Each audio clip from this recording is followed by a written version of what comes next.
I will call the Ames Zoning Board of Adjustment meeting on October 22nd, 2025 at 6 p.m. I'll call the meeting to order.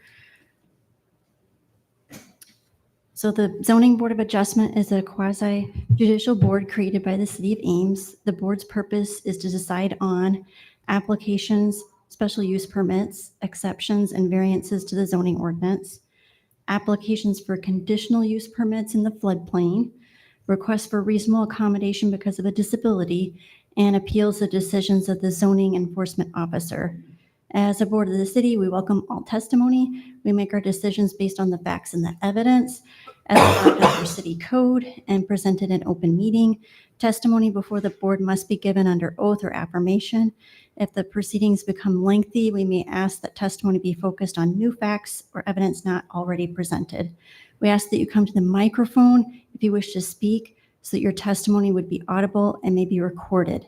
Before speaking, please complete an information card, and those are located right outside the door there, and hand it to the recording secretary. When you're testifying, please address your remarks to the board. We also ask that the proceedings be orderly. The Zoning Board of Adjustment is an independent volunteer board of citizens.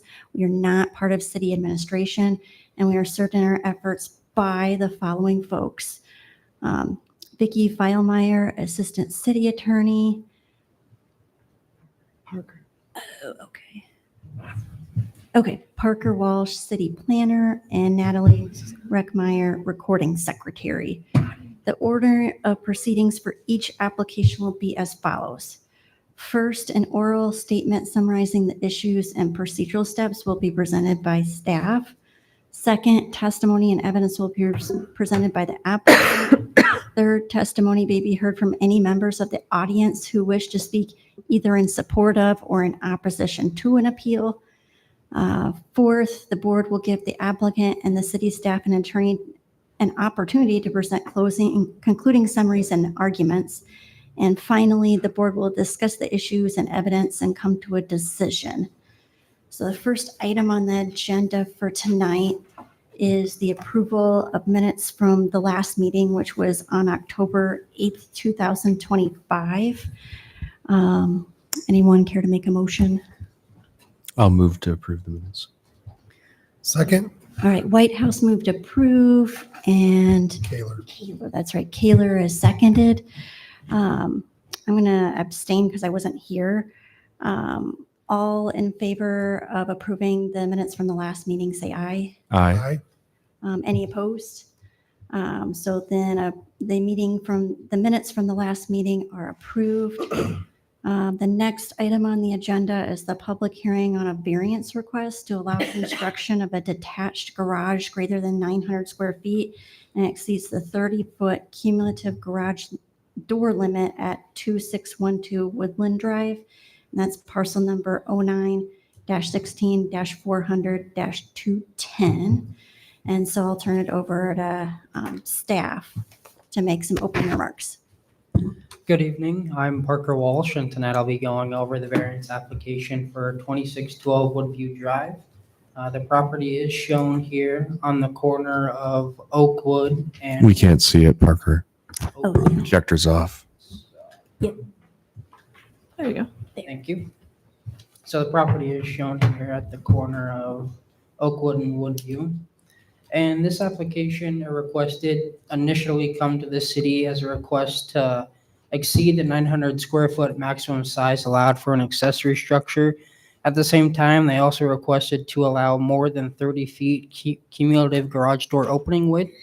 The applicant has informed staff that they will adjust the size of the existing 9-foot garage in order to be 8 feet and be exempt from that 30-foot cumulative total garage door opening requirement. So they will not be requesting that second waiver tonight. Shown here is the existing garage where you have one garage was converted to a man door, and then the existing 9-foot garage, which will be reduced to 8 feet. The applicant notes that the reason for this garage proposal is because the 6.5-foot height is not suitable for modern garage or modern vehicles today. and they do propose a 1,600 square foot garage, which is shown here. And that does exceed our maximum accessory structure size of 900 square feet, which is the reason that this has been requested tonight. Staff did inform the applicant that if the structure at this size were integrated with the principal structure as a building addition, that it would be allowed.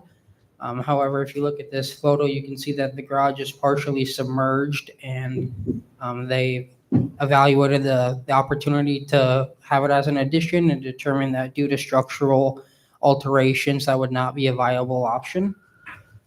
And the applicant believes that the 1,600 square foot is needed and is the minimum size necessary to achieve safe functional use.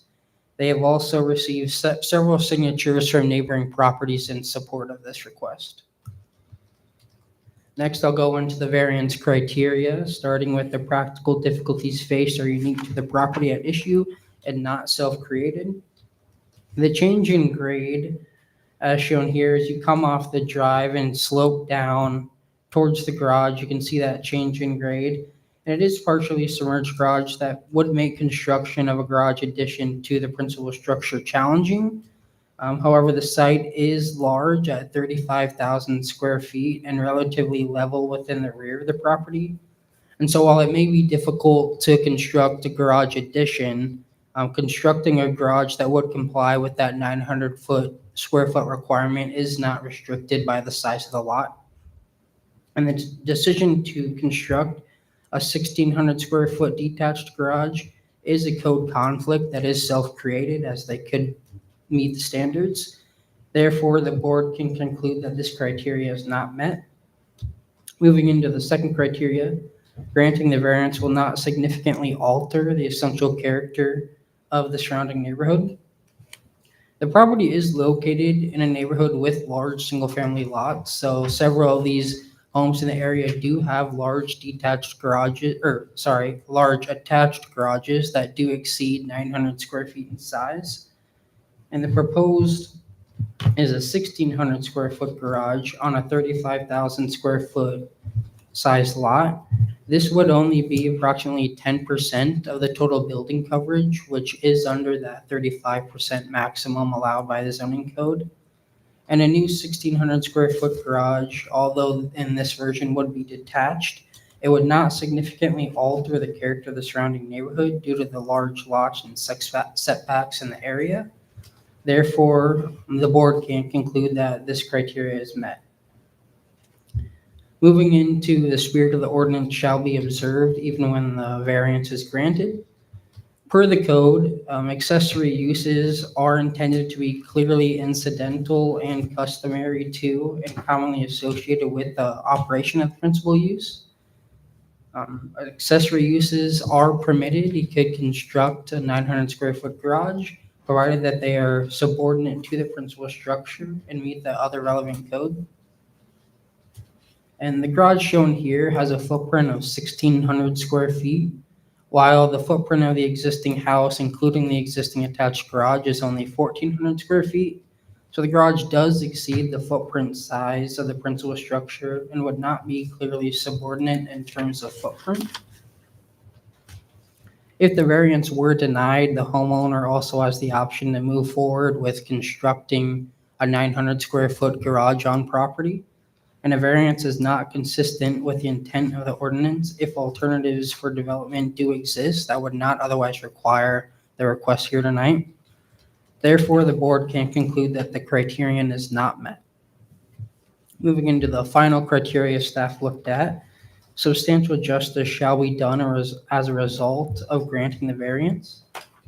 Although challenges may exist that would impact the owner's ability to construct an attached garage, the property does not limit the owner's ability to construct a detached garage that complies with the code, as the rear of the yard is relatively flat and the size of the lot is more than 35,000 square feet. And all properties within the city of Ames are held to the same Ames Municipal Code. So while there are large attached garages that do exceed 900 square feet in the neighborhood, If those were to be proposed as detached garage, they wouldn't be allowed at that size, and they would also need to comply with this 900 square foot requirement. And it's the board's duty to determine if there's a hardship attributable to the property that results in a lack of equal use of the property compared to other uses in the neighborhoods. Therefore, the board can conclude that this criteria is not met. So as discussed, the result of the variance does not meet all of the criteria, and the conditions of the site do not directly relate to the construction of an oversized accessory building that exceeds the maximum allowance. Therefore, the board can conclude that this criteria is not met, and staff recommends alternative 1, which is to deny the request. That concludes the presentation, and I now turn it over to the board.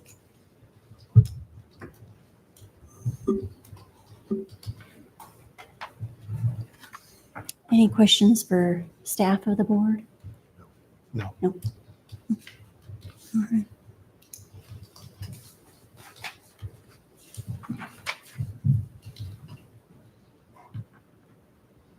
I guess I've got a question. So due to the way that the home was constructed and the grade,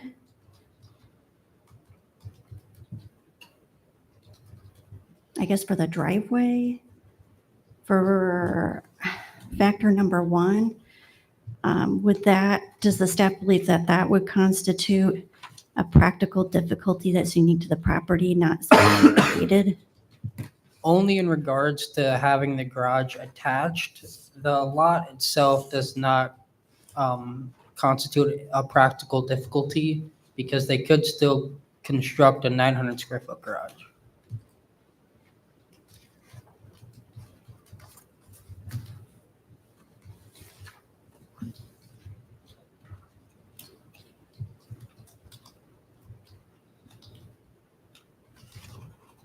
So just to clarify, on our agenda, it says to allow the construction of a detached garage greater than 900 square foot and exceeds the 30-foot cumulative garage door limit.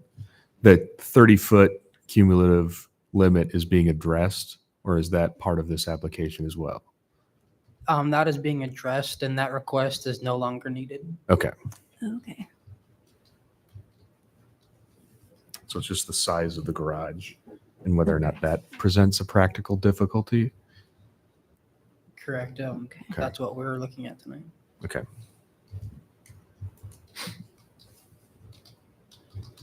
I guess I got another question. So there's a property that's close by that has well, it's attached though, Yes, a 1778, but that one's attached though. correct. Are there any that are not attached in that area that exceed 900 feet? There are not. Not, okay.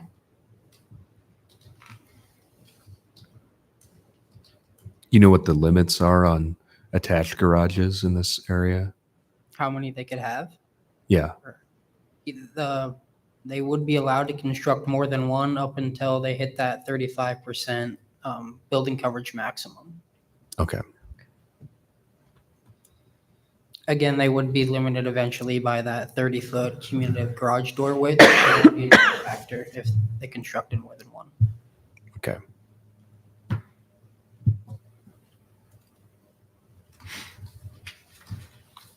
Any other questions for staff? No.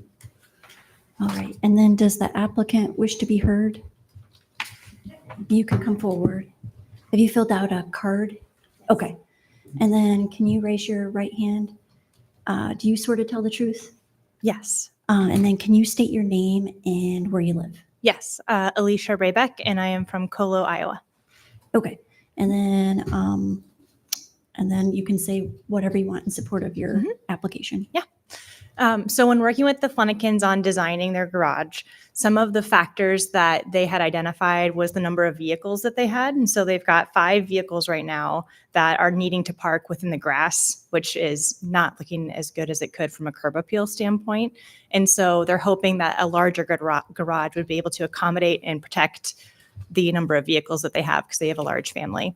They're also hoping that the space could be used as some convertible workshop area as well, or different needs as they may arise. And so they've got a larger family, and so there could be a lot of different uses for that.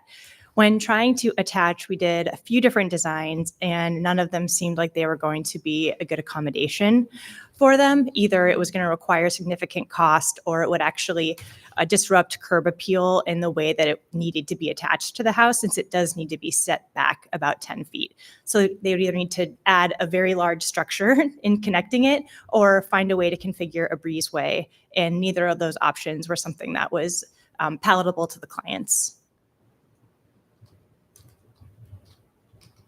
All right, any questions for the board for the applicant?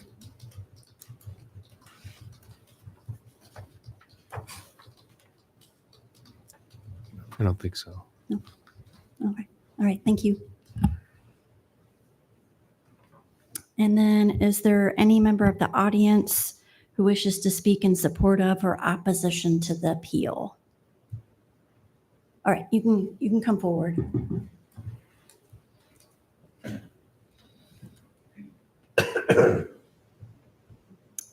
Have you filled out a card? I did not. Okay, you want to grab one of those cards? This? Yep. Okay. Oh, I didn't bring a pen up. Sorry. Thank you. You can give that to me after. Okay, I can fill it out after I speak? Yeah. And Okay, then can you raise your right hand? Do you Yes. swear to tell the truth? yes. And then what's your name and what's your address? My name is Deborah Buck, and we own the property at 2811 White Oak Drive.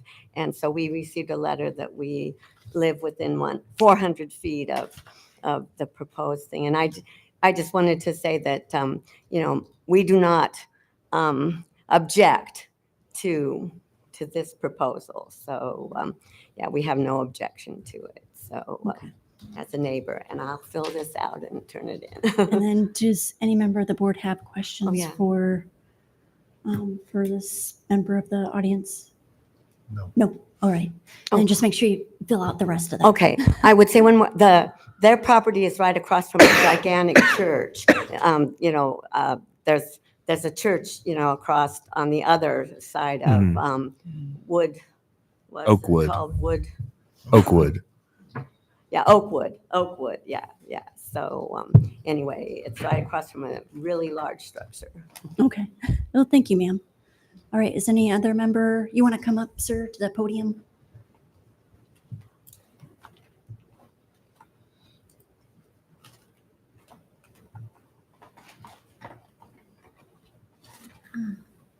And sir, have you filled out a card?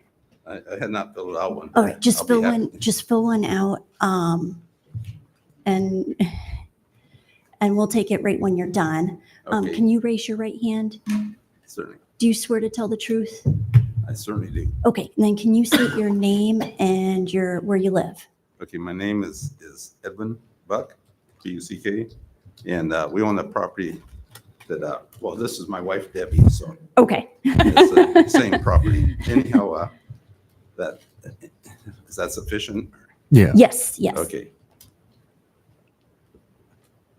Okay, my only question was, if you can build a garage up to 900 square feet, could they build two garages? And if they could legally build two garages, I think it'd be wise to go ahead and let them consolidate into one garage with less total footage than two 900-foot garages. I don't have the answer to that question, but when we'll go back to staff in a few minutes, and that is an interesting hypothetical. So Okay. we'll ask them. Yeah. Okay, that's it for me then, because Okay. I'm in favor of it. I'd rather have one large building than two additional smaller buildings. Right. I'll fill this out. Mr. Buck, just to give the board some perspective, do I have your house right? It's south of Oakwood Road. This house that we're talking about is north of Oakwood Road. Yes. Is that right? Yes, Okay. that's opposite side of the street. 2811? Yeah. so the second Second house down, Okay. off the street. Second house down from Oakwood. Okay. Right. Okay. Any questions from the board for the member of the public? No? Okay, just making sure. All right. And then I'll turn it back to staff. Any closing remarks? Yeah, just to answer the question, the applicant could construct more than one garage that is 900 square feet. But they would eventually most likely need to get to that 30-foot cumulative garage door width request. They may need to bring that back. If you look at your screens here, this is what's proposed now. So it's a 16-foot garage and a 9-foot garage, or 25 feet. The code requirement is if you exceed 30 feet. There are certain exceptions that staff could look at, but otherwise they may need to come back here to request to exceed that 30-foot garage requirement. 30, okay, I have some questions about this. So the 30-foot cumulative is across the whole site, and it's the width of the garage doors? The width of the garage door openings, if it is 8 foot or less, it is exempt from that calculations, which is why with the owner converting the existing 9-foot garage to 8 feet, Yep, we're looking at it as 25 feet right now. okay. So you can have as many garages as you want, as long as they're under 900 feet, and you have very skinny garage doors, Detached. detached. You could, yep, up until as long as you comply with the garage door width, and then of course the maximum building coverage requirement. Okay. 35%. Oh, yes, yes, okay. And setbacks. And Yeah, setbacks, it's- yes. I'm not There are other pretending things like they'd have this to comply with. unlimited, In but yeah. general, you could do that. Okay. Do you know what square footage maximum would keep them under the 35% coverage? I do not off the top of my head. With this garage proposal, they're at roughly 10%, so they've Okay. got quite a bit of room to work with if they wanted to. 35% of the Lot. existing building or the plot? Of the whole lot, yeah. So Okay. of the 35,000 square foot lot, with this addition, they would be at roughly 10% of that coverage. Got it.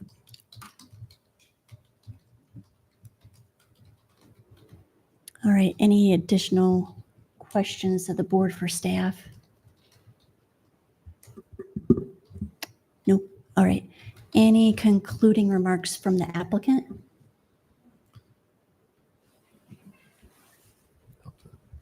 Does he have to? Yeah. And then, sir, have you filled out one of those cards as well? Okay. And then do you swear to tell the truth? Yes, I do. All right. Can you state your name and where you live? Tyler Raybeck. I live in 610 Fifth Street, Colo, Iowa, and I am the builder. That's my wife. That's Okay. spoke earlier. So when it came to this plan, there was multiple plans. We tried to work in an ADU. We tried to work in a garage. We tried to work in an attached garage, as my wife said earlier. Attaching it looked horrendous from a realistic standpoint. It was a giant L hallway because the existing garage is 6'4". So to attach to it, we'd have to add stairs and dig down, and it would attaching a garage. Why would you add more unnecessary hardship of walking through stairs when you're attaching it? It needs to be 0 entries the way it should be. So when it comes to pain points, the size is needed because they have a big family. He has a work truck. They need a vehicle always stored inside. There right now, like my wife said, the yard is covered with vehicles.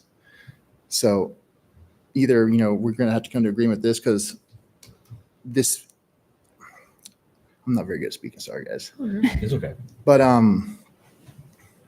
from a builder standpoint, like he brought up, building one solid unit that matches, we're matching the siding, we're matching everything to the house. So it's not going to look like some giant pole barn. It's a garage. So it's going to be air sealed. It's going to be tight. It's going to be a modern building science. We're not throwing something up that's just there to be a shell. So I'm not looking at this as just a garage. This is, multi-area deal here. They can do so many different things. In the future, if they wanted to turn a section of it into an ADU, which they do have plans to, they can. Now we just run plumbing out there. It's much easier, more cost effective to already have the structure up there to do it than convert a section of it to an ADU. And I guess that's all I really have. I can't stress enough connecting it. If we could, obviously we would. We wouldn't be here if we could. It's just the way the original house is designed with that weird garage area. We can't attach to it without moving the whole structure into their backyard, which defeats the purpose. Then you're running and driving around the house. And like he said, we're at 10% of the lot size. It's a massive lot. The existing house, unfortunately, is not that large at 1,400 square foot, but there's plenty of room to work here. Our setbacks are gigantic. There's plenty of room. That whole area is fenced off, and we're going to coordinate the new structure into that for dog runs. I don't know what else to say, really, besides, I hope you guys, let this happen. You guys have any questions? Can I ask a question? Sorry, you mentioned that attaching it is difficult because of the grade change. Does that apply even if you tried to connect through a breezeway, or is a breezeway just not desired, period? So the breezeway, we would do it. We just have to, since we have to have frost walls, we have to build it in like a foundation and connect it to the existing structure. If we could just get away with like a pergola structure in a heartbeat, in an absolute heartbeat, we would do that, but that is not considered attached. That's not? A breezeway? No, I mean just like a pergola structure. That's not considered attached? I would have to refer to the building inspectors to answer what they'd be looking for there. I talked to Corey Montgomery? Montgomery. He said we need to have frost walls, so foundation walls attached to the house. Okay. I've Wait. just heard that interpreted different ways before. Yes, With yes. different cities. And Yes. so I just wanted to clarify that. 100%. If that's what originally, when they brought it up after speaking with Parker, I was like, oh, no problem. We'll attach a breezeway and be done with it and call it a day. As long as they're out of the rain, out of the elements, and they can make it. But So they're saying it needs to be enclosed, an enclosed. yep, with the full foundation, Mhm. which from a cost perspective is a lot of money for a hallway. Mhm.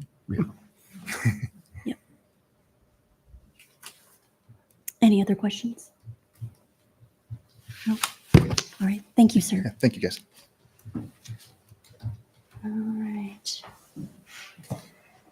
And this time we'll discuss the issues and evidence. So any discussion? Yeah, sorry, I'm trying to find the cough drop. I have one. Yeah, I unfortunately don't see a way, based off of my impression of the practical difficulty statute, like we can't analyze this as whether or not attaching the structure imposes a practical difficulty. We have to analyze this as whether or not the 900 square foot maximum is imposing a practical difficulty. And I don't see a way around how that doesn't.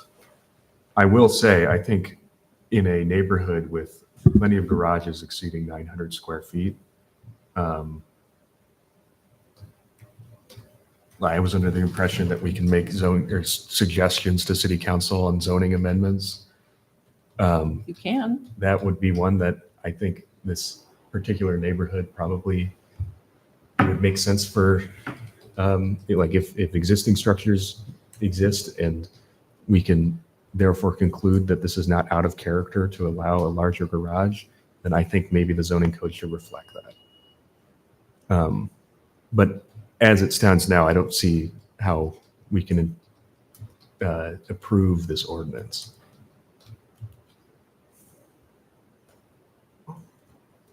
Or the variance? The variance. Yes, the Thank you. variance.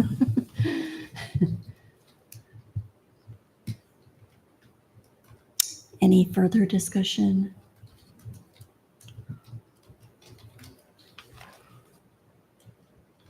I think all their issues are basically self-made.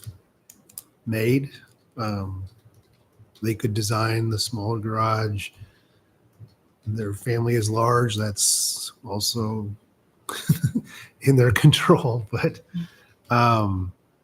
so I think it needs to comply. I did see somewhere that they had, or the city has discretion to exceed the 900, but it's not by much.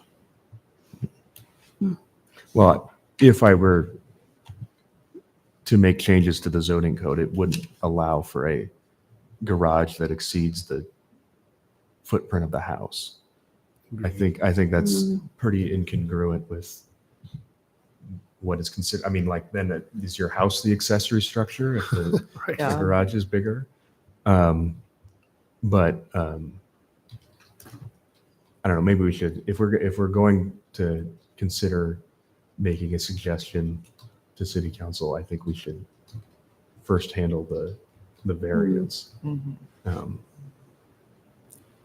I don't So know. staff could approve a 20% increase. So that would mean a garage size of 1,080 square feet. Okay. Was that discussed? Oh, sorry, we can't ask questions. Did you want to ask like a question or I go was gonna back? ask Parker if that was discussed, but. Yeah, we can go back. Parker, was that discussed when you reviewed the application, that staff discretion? Yeah, that was discussed on whether or not we would support a 20% increase in the size to that 1080, as you mentioned. It was never something that we got as far as bringing it up to the applicant. That was kind of newly something that the director looked at and thought it might be a possibility. So it could continue to be a possibility after this, depending on how this goes. Okay. Would you say it'd be 1,080?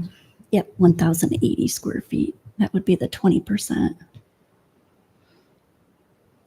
increase.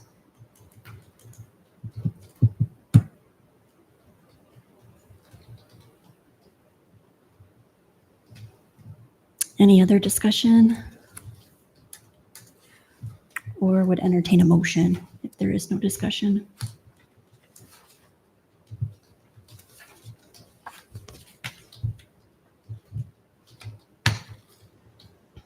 I will enter, I'll move to adopt or accept alternative 1 to deny the request. White House is moved to approve alternative 1. Is there a second? I'll second with the statement that it would be nice if staff considered that discretionary approval, because that would still get them almost 4 cars. Right? If you figure like 20 by 20 is like a 2-car garage, except, roughly. I mean, they wouldn't maybe have enough workspace, but it would get them 4 cars, close to. So I would second it because I agree. We can't really justify anything that, not that it does comply with any of these criteria, but it sounds like there might be an option to get close. All right, so the motion has been seconded by Cruz, and we'll proceed to a roll call vote. Taylor, I, Cruz, Aye. Patton, Aye. Whitehouse. Aye.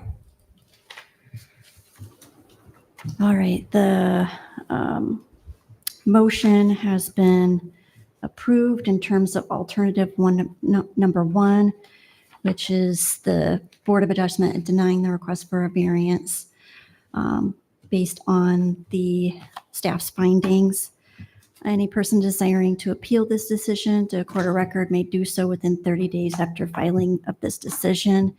And it seems like it's the consensus of the board that parties should consider the alternative that we all kind of discussed. Anything else, or I would entertain a motion to adjourn. Did we want to talk about suggesting something to city council? Oh, okay. I don't have a specific number, but I would say that city council and staff should re-examine the maximum square footage for accessory dwelling units in this neighborhood, because it seems low and out of character with. Well, I don't know if they would be open to the conversation if we limit it to a neighborhood. I Yeah. mean, if you could create a standard that you could apply citywide, like a minimum lot size with a minimum not to exceed a maximum lot coverage on average I'm just making stuff up, Yeah. If you could find something that's that's applicable citywide, that might make sense. They might be more open to the at least starting the conversation for the larger lots. Yeah. for the larger lots. Yeah. I mean, I think for me in this particular instance, which is what we're kind of basing this off of, it comes down to whether or not it's bigger. If the footprint of the accessory structure is larger than the primary structure, and whether or not the total building footprint of all structures exceeds a certain percentage of the lot size. Mhm. Yeah, accessory is still gonna have to be accessory, right? Like, That's what it comes down to. I mean, I would like a large garage with a big workshop. I also have a very small house. So like, I understand that it is not, I mean, it might not even be in the character of our neighborhood to have a 2-car garage, much less a 3-car garage, which is what I would kind of want. But like, I think, I'm also not saying that we should say that every person in the city is entitled to a 1-car or 2-car garage, but like, I think 900 square feet, it just seems small for a lot of this Mhm. size. So yeah, especially if you could, I mean, essentially put three, I'm just throwing it, 3, I haven't done the math, so if this is wrong, I'm sorry, but like 3 more Mhm. separate 900 square garages on here and still be under the 35%. that's You know, that's it's the like- other thing. You can have an Mhm. unlimited number of garages as long as the number of or the width of the doors doesn't exceed 30 feet. I think that's a little silly. So maybe Yeah. they should either Well, really, it's an reconsider. accessory structure, so you don't even have to put garage doors on them, right? Because it's an accessory structure requirement, not a detached garage requirement. So you could do the 900 square foot structure without a garage door So if they for had, another purpose, right? Like, so if this is maybe a question for staff, Yeah. if they had barn doors instead of a rolling garage door, would that count towards the cumulative width? I think staff would have to evaluate that. I'm not sure how we would, I think if we it's don't large have a enough for car to specification fit for through. rolling or barn door. Okay. Maybe We it can't comes down to take any use. official action on anything tonight because none Right. of this was Yeah. noticed. Right. Okay, I mean, certainly we can have discussions about things. And if you want, typically what ends up happening is the chair would bring something before the commission at maybe in the next meeting, which would talk about, perhaps a text amendment that you'd like to the code, right? You could vote on that then so that it's something that the Board of Adjustment might be referring, right? The city council makes decisions on whether to do anything about it or not. Okay, so that's kind of how the process works. As a citizen, you certainly could do the same thing, Okay. right? The process is going to be the same, right? To get a text amendment, at least through whether it's approved or not, but it'd be the same process, whether it's me as a citizen coming Sure, and presenting it or us as a board asking to do it. Yeah. right? It might be cleaner and easier if it's one person as a Mhm. citizen, right? Okay. Okay. Well, if there's no further discussion, then I'll move to adjourn. All right. White House has Second. moved to adjourn, and Kaler has moved to second. All in favor, say aye. Aye. Aye. Any opposed? None. So this meeting is adjourned.